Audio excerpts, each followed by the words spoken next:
Hey everyone, I have a war video here for you, so I'm just going to be showing you some war film and then also show you a war poll that I got. Firstly, don't forget to hit the like and subscribe button in order to get more information from me about The Walking Dead Road to Survival. So I did end up getting a war poll from this Blitz war, and I really want Raven. I already have Dale and Alice. I would even accept Alpha, because I don't have her yet, so it's always interesting to get new toons. I pulled on 5-star Alice, and I got Dale. So it's hard to be disappointed because Dale is a really good command toon even now in the S-Class days, but I already have him, so it's a little frustrating because I would have loved to get myself a Raven. I think she would work perfectly in the defensive team that I have in mind. And of course, it's just a theory build defensive team, but I'm hoping I can put it into practice soon. Well, without Raven, of course, because I was unsuccessful in my pull for her. Maybe in the future I'll be able to pull her, but for now, I am Ravenless. So I had some fun in this war. We have a very active region, the region of Blount. I think we had about 19 factions total warring, and there was quite a bit of competition actually, excluding walkers. Congrats, walkers, on another win.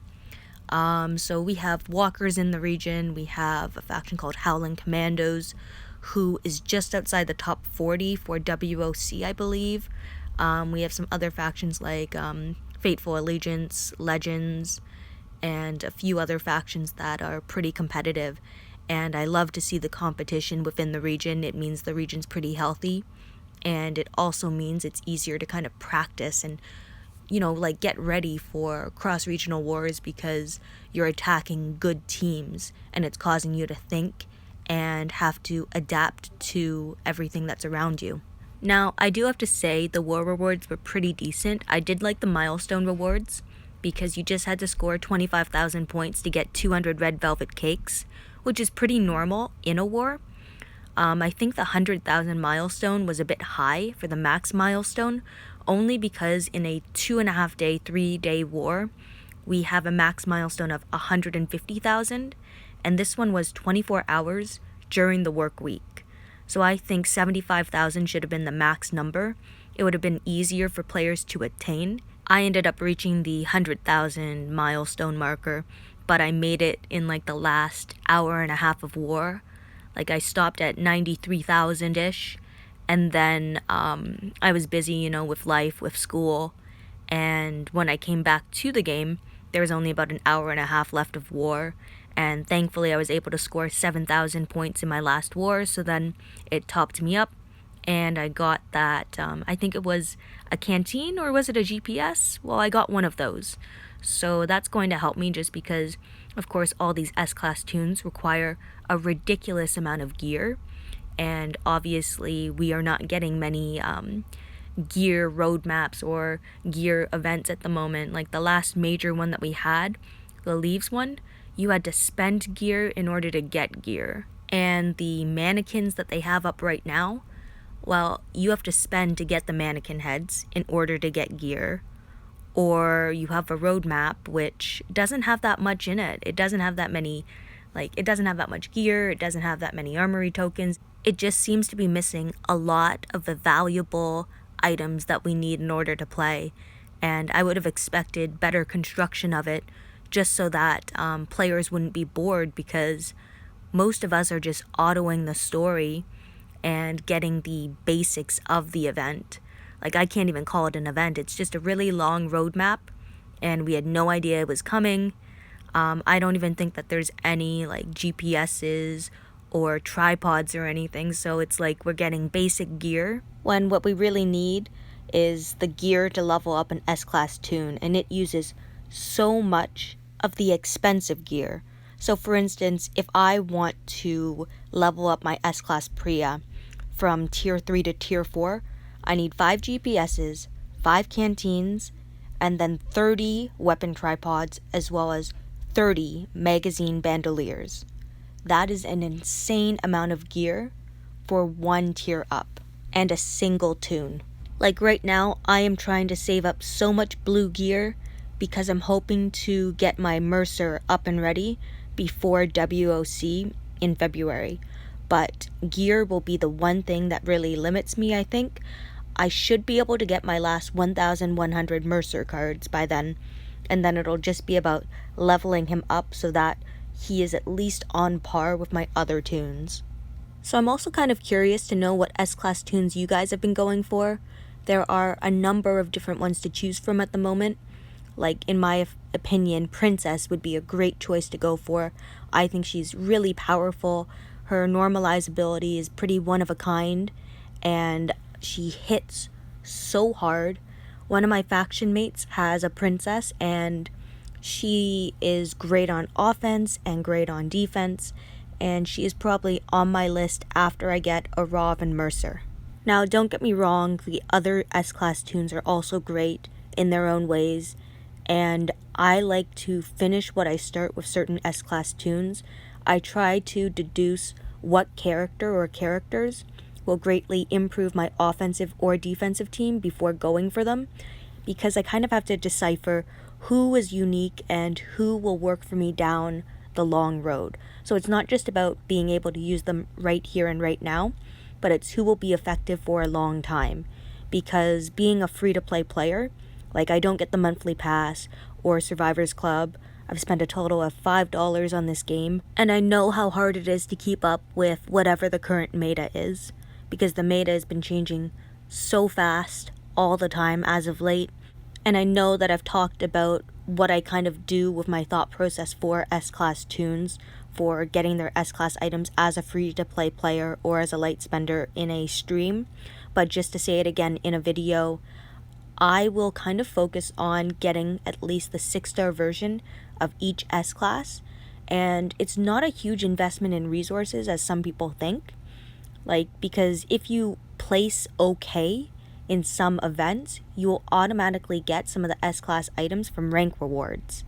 And so I kind of look towards those rank rewards and figure out where I can push a little more just to make sure that I get, 350 instead of 100 of an item, just as an example.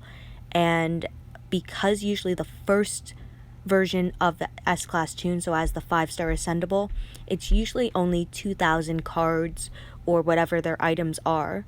So by playing in some of these events and just staying, within the milestones, you're at least getting like 500 to 1,000 of those S-Class items. And that to me is an investment, because as someone who doesn't have a lot of promo toons, I know that they keep reusing the S-Class toons as well as their 6-star versions with an exchange in the museum with the red velvet cakes. So long as I keep getting red velvet cakes, I'll be able to make an investment in the next toon that they'll likely have up.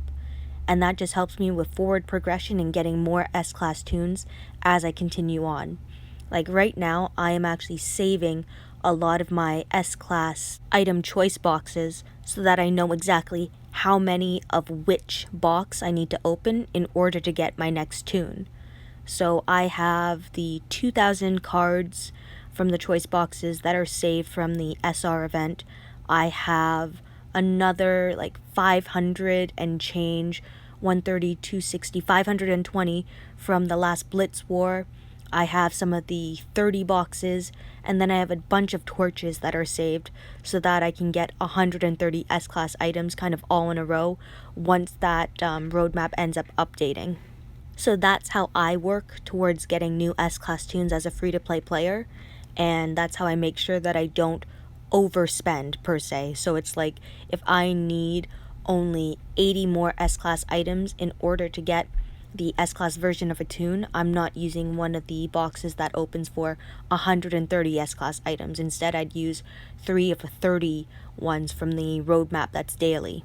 I really do think you need to use your resources wisely in this game, especially when you're going for rank rewards for new S-Class items. So Dayu was pretty recent, and she was just in the last level up for her cards for a rank reward. Now in this level up, I'm not really pushing for it, because with her cards kind of being a bit more scarce than, say, Priya, who a lot of people have, I don't want to push in this one as much, because I know other people who have more resources than me and more money will be pushing as well. So it's just about picking your time and place and knowing when you should go for something and when you should hang back a bit. One thing that I do encourage for a lot of players to do is war as much as you can and learn from it, because you only really get better by warring and raiding and learning how your team interacts with the opponent's team. And eventually it'll almost be like muscle memory when you attack a team, because every type of team has a specific pattern, in my opinion, that is optimal to beating it. So whenever you see me war, you'll see that I attack certain toons in a specific manner, and there's a certain pattern to it, and part of it's just muscle memory and some of it's just being able to adapt to the current situation. It can be quite difficult sometimes because you don't always know what the right decision is, so you kind of just have to feel it. And that's not always something you can teach as much as something that you learn just through playing and in time. I also want to add right here that I'm no expert. I am a player just like all of you, and I kind of just give you information based on how I see it, and I try to break things down as best as I can, but everything just kind of comes down to how I see it and what I think about it. So it might not always work for you guys, but I'm trying to do my best here, and I hope that you guys are able to take something away from my videos and that you find them helpful and informative, because I want to be able to help this community as much as I can and give information as often as I can. I am also always open to helping people on a one-to-one basis. I just want you guys to be respectful when you do ask for my help and realize that I do have other things going on in my life as well, and sometimes I can be forgetful. So if you've asked for help and I've missed it, or I said I'd get back to you, feel free to poke me again. I'm always willing to help. Sometimes it's just about timing and the other things that I have going on in life. So it's not that I'm ignoring you, it's just life can get busy sometimes. I hope you all understand. Anyway, as you've seen, this war has been going on for a while. It was a pretty tight war, to be honest. I've mentioned this before. We have a lot of competition in the region, and this defense here was one of the harder ones that I found in war, and there was a lot of RNG involved in being able to successfully take it down. With Mercer leads, I find it very difficult to anticipate who will be stunned and who won't be. Sometimes I can have all 5 toons stunned, sometimes no one's stunned, and it's difficult to know what I'm actually working with until the first turn has started, and it's just a lot of RNG, and I don't like when things are outside of my control because it's harder for me to create a consistent attack team. And just skipping through acquiring this tower, I did end up getting it, which was good.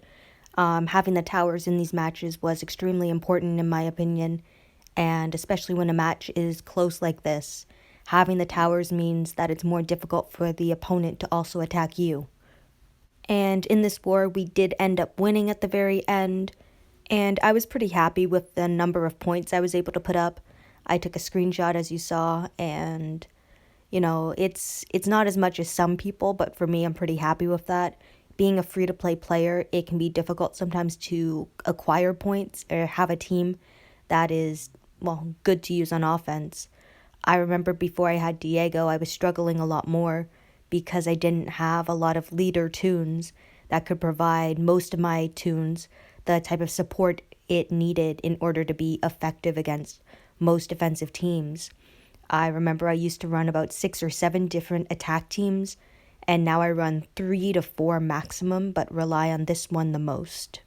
I was able to finally, during this war, actually level up my Alice enough and fix her weapon so that she'll be good for the next war, because before she didn't have any AP on her weapon, she just had the medium bonus, so she was too slow to use for a turn 2 rush. But I'm actually super excited to use Alice because of her plus 75% attack and focus to the whole team. I think she's going to pair nicely with my Priya as well as my Princess. I'm not exactly sure which command I want to use. I'm thinking about sticking with my Dale, but I could also use Xander, for example. And if I want to switch to a human shield, I could, but I don't think I need it at the moment. What I really need is some turn 1 control, so I was thinking maybe Mr. Jones because of his confuse on attack, or possibly running a disarm toon. Because by running Alice and being able to rush her on the second turn, so long as she survives the first turn, she'll be able to revive a toon, as well as cure impair, give that attack up, and the focus ability. Overall, I enjoyed War. I was able to get my 100,000 points. I was able to get a few more war cans. I went from 2 war cans up to I think 11 or 12. So I'm hoping that this next war weekend I'll be able to get some more cans in order to prepare for WOC. And just as I'm recording this video, I'm seeing reports on the forums that there are a number of players who were banned, and there will now be extra keys handed out to the top 175 players with the highest war scores in 1A region, so that's going to be interesting. It seems that we are getting supplemented with additional players in order to saturate WOC. It'll be interesting to see the list go out so that people can start recruiting different players, because I'm sure people are going to lose some players as well.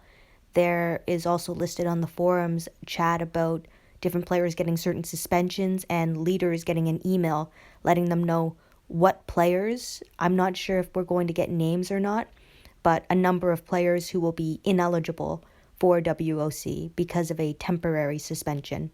So, besides all of that, I am super excited to go to WOC and war with my faction. I'm really excited to see what some of the best teams and the best factions in the game look like. And for me, it's just going to be an experience. I'm not expecting to score super high because I know that there are lots of talented players out there who have much better rosters than me.